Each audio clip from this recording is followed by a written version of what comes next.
What's up, all my invisible friends? I am the Dragon God of Gaming, Editor-D.Dragon, and welcome back to the Gaming News, where we run down all of the gaming news coming from this week. Now, I have a theme in these videos, don't I? The PlayStation 5 reveal, GTA 6. Well, guess what we're covering today? GTA 6.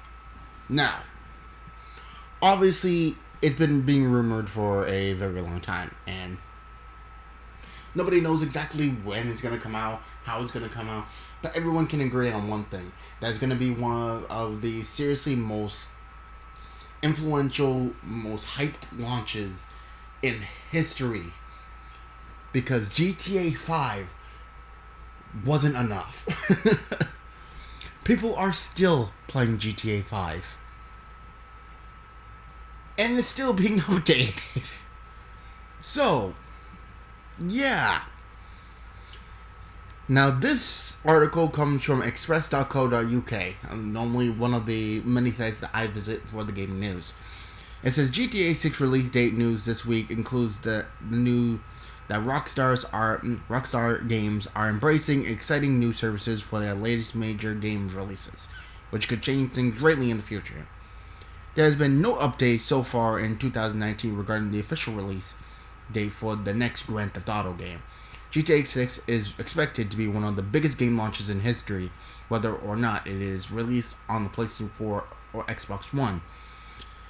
One of the most obvious candidates in is GTA 6, with gamers enduring the most extended wait ever for the new Grand Theft Auto game. Recent rumors have suggested that an ambitious new project, including several different locations, will be announced in 2020. However, industry analysts are betting on a launch further out, perhaps arriving a year after the PlayStation 5 and Xbox Scarlet hit the markets. But when it does finally arrive, we know that the launch could be very different from what we have experienced in the past.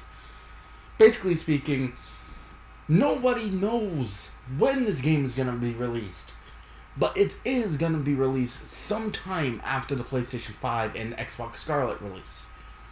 So, we could expect it either a year, a couple months after the PlayStation 5 release, which is to be expected, seeing as fit that the PlayStation 5 and Xbox Scarlet is seeming to be growing out to be some of the most graphically enhanced systems that we have to date.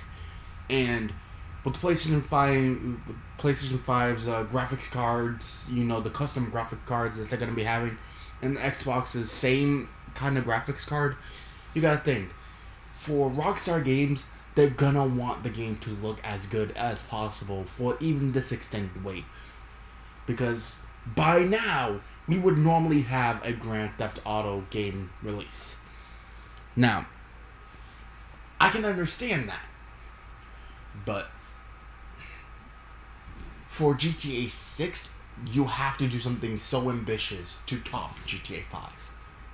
And this is how you do a game release.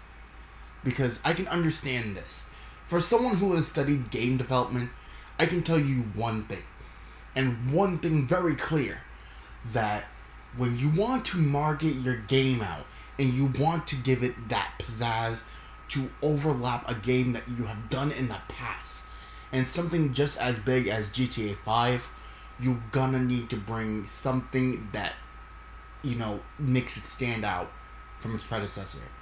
Because if GTA 6 undersells, do you understand how big of a hit Rockstar is gonna get?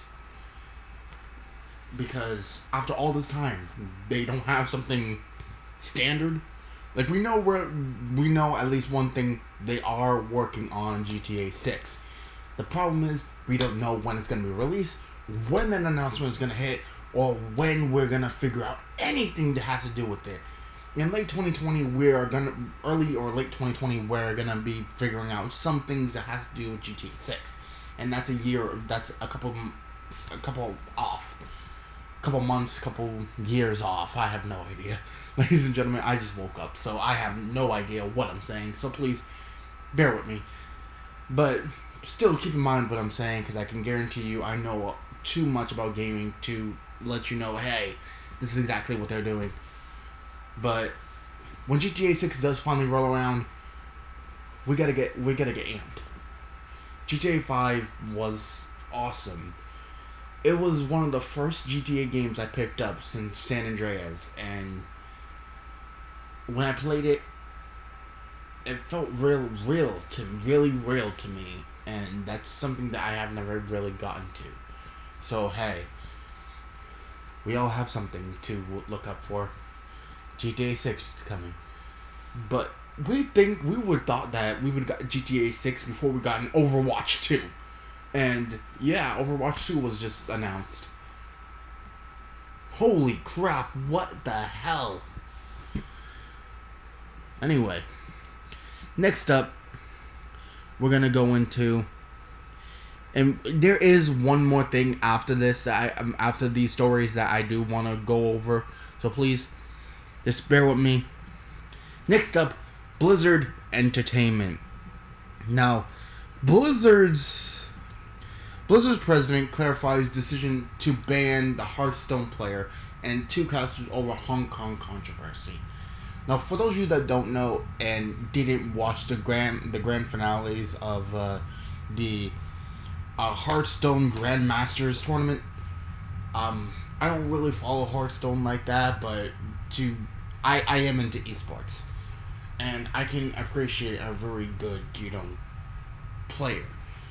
But what this guy did to start this controversy, yeah, you deserve it. You don't do that. Like, if you want to take your, presence and make out something like that, do it. But do not do it at a live event.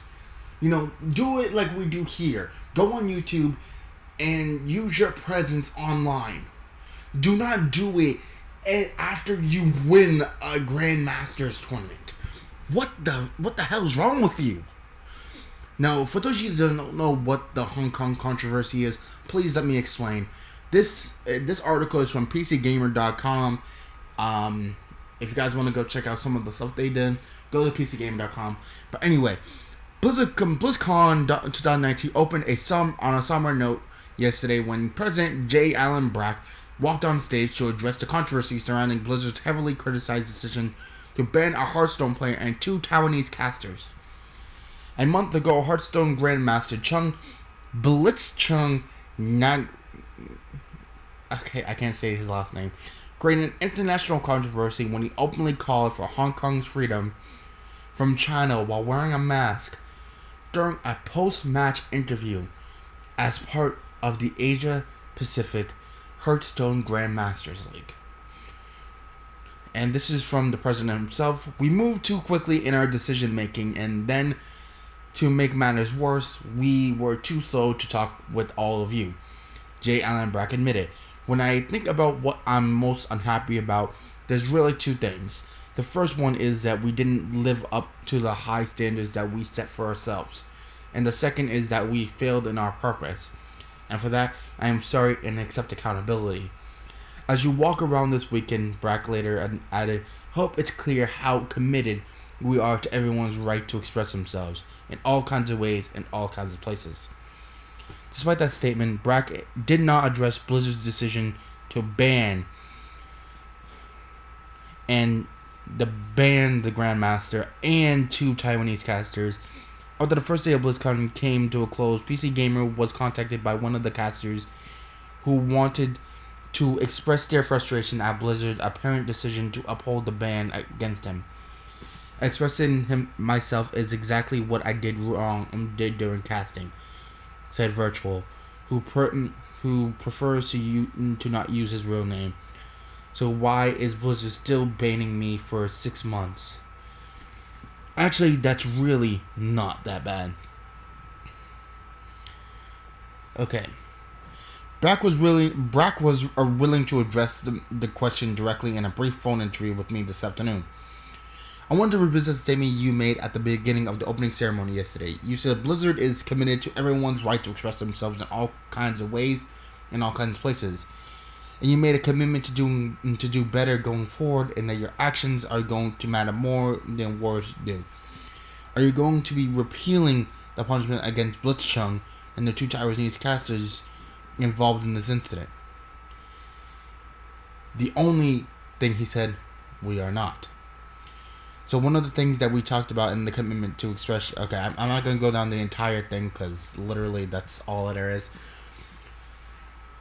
I can understand why that they did that. Because I can understand, like, expressing yourself. But that's an international incident that's waiting to happen. And no matter what, Blizzard was going to take a hit for it. Whether it was backlash from Hong Kong and China, or it was backlash from them expressing themselves. Nobody knows.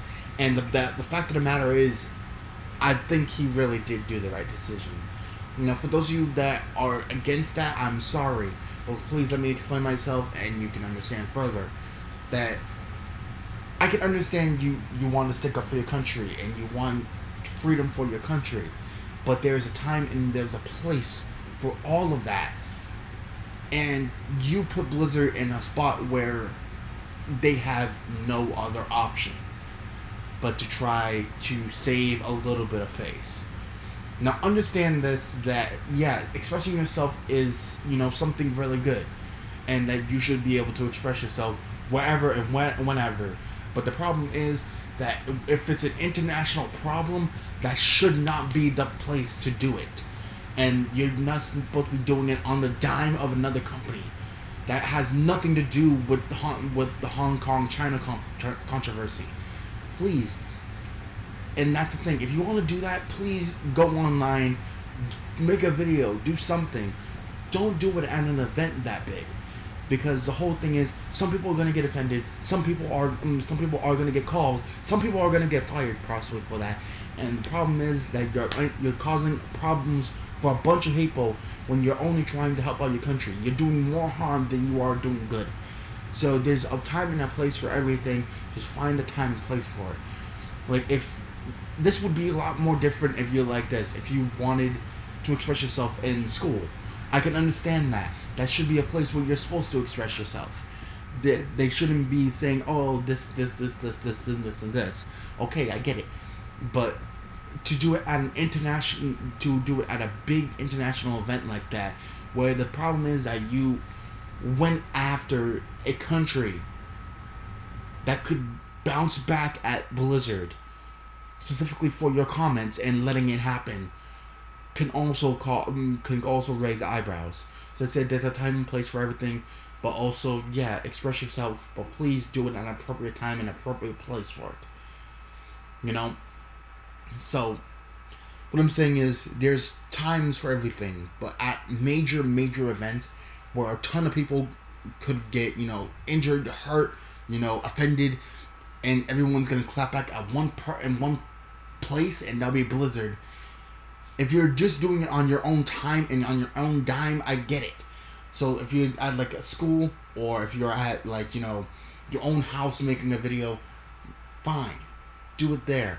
But don't do it at an event with tons of people with different types of views. That's not something that you're supposed to do. So please, by all means, time and place, make it happen. Because I don't think what he said was wrong. I don't think what Blitzchung said was wrong. Having faith and saying, hey, I want freedom for my country, that is expressive. That is something that you should want and you should express. But at the right time, that was not the time to do it. So,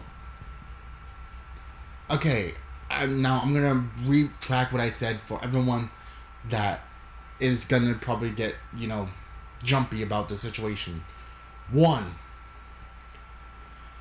I am all for his right to express himself. But I think that there's a good time and there's a good place for it. And that was not the time. I can understand that. So please, don't bounce back at me. I'm just I'm just a messenger. Anyway, next up, let's go down to Nintendo. From Blizzard to Nintendo. Nintendo is reportedly planning to bring more 3DS games into the Switch. Now, this is an article from TechRadar.com. Now, it says the release of the handheld-focused Nintendo Switch Lite this year pretty much heralded the final stages of the slow and steady decline of the Nintendo 3DS system. But just because a console is on the out doesn't mean its games have to go too. Thanks to the success of the Nintendo Switch Lite, Nintendo is considering bringing some of the popular 3DS franchises to it in the future. With non-detachable controllers and slim, light design, the Nintendo Switch Lite's firmly for those who aren't interested in the original Switch's big screen capabilities and prefer the handheld portable experience. In our review, we praise its design for being more comfortable reporting portable gaming for the Switch, and while boasting the same performance. So in the future, we will be getting some of the series from the 3DS, which actually isn't that bad because I really would like it. So basically, you can get things like Pokemon Sword and Shield, Animal Crossing, for like everything to have them come from the 3DS coming onto the Nintendo Switch will be perfect. Because the thing is that we don't want some of our old games to go, and we would like our franchise to continue on. Look at what they're doing with Luigi's Mansion. Luigi's Mansion first came onto screens on the Nintendo GameCube, and then we got a Luigi's Mansion 2, and now we're getting Luigi's Mansion 3, which my buddy Chaos is doing. I can't wait to see it. And also Jacksepticeye is doing. I'm going to be watching that in a little bit. But,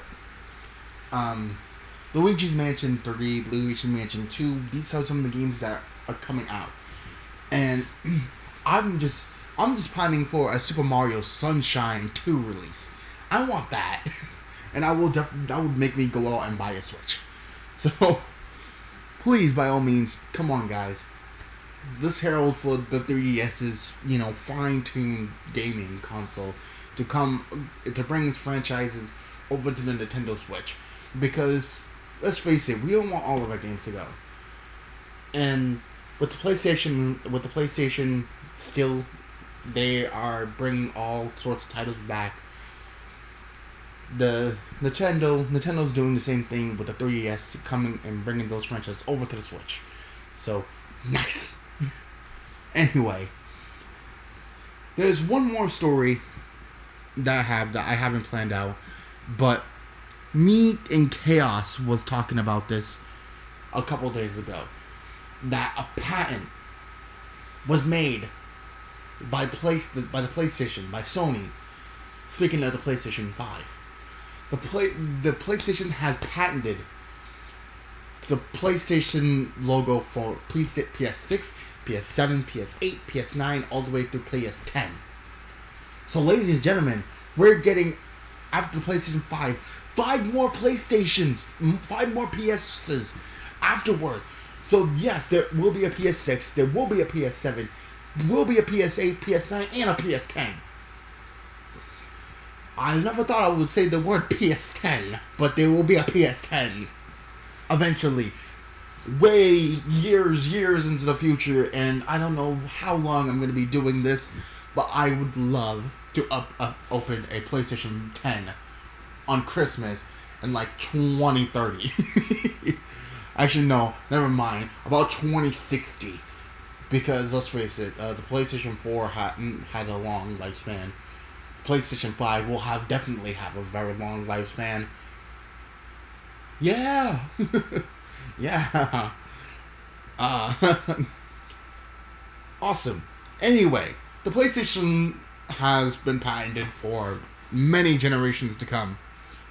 So, looks like we're going to be playing a lot more from PlayStation in the near future. They've patented a lot of namesakes for the next generations of consoles, all the way to PS10. I can't believe I'm saying those words. before we even got a PlayStation 5. Which we're releasing next year. Next year around this time, actually. Which I am going to be getting. I'm going to wait a couple months after the release of the PlayStation 5 to get it.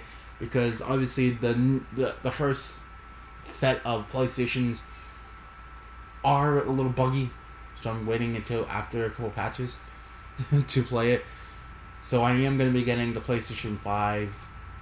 I am saving up actually at the moment. I have nearly $200 saved.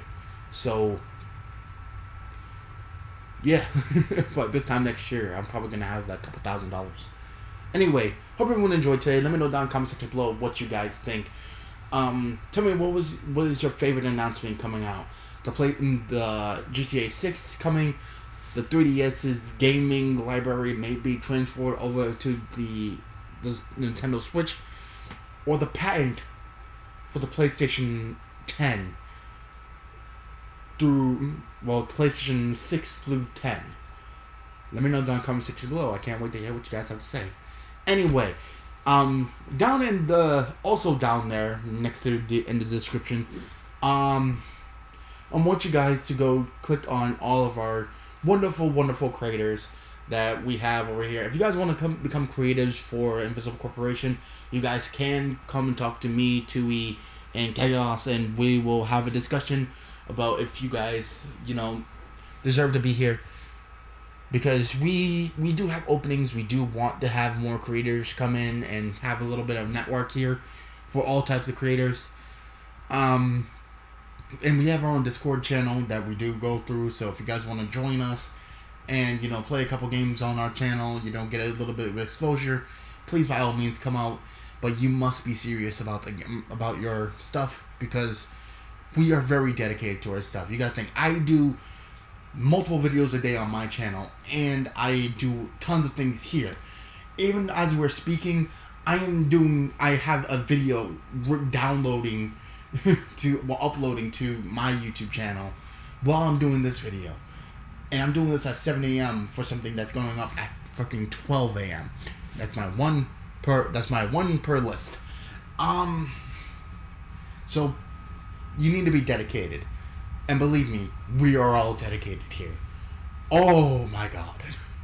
So go check out our wonderful creators. And if you want to become a creator like us, please come and talk to us. And we will have a small discussion if it's a good idea. Anyway, hope everyone enjoyed today. Thank you guys so much for listening. Thank you guys so much for watching. Hope you guys have a wonderful day. And please, by all means, keep your head above the clouds and the gaming in your heart. Anyway, hope everyone enjoyed today, but good gaming. Happy hunting. And I'll see all you Dragonlings back inside the world of the gaming news. Hope you guys enjoyed. And I'll see you guys next time for some more D.Dragon action. Peace.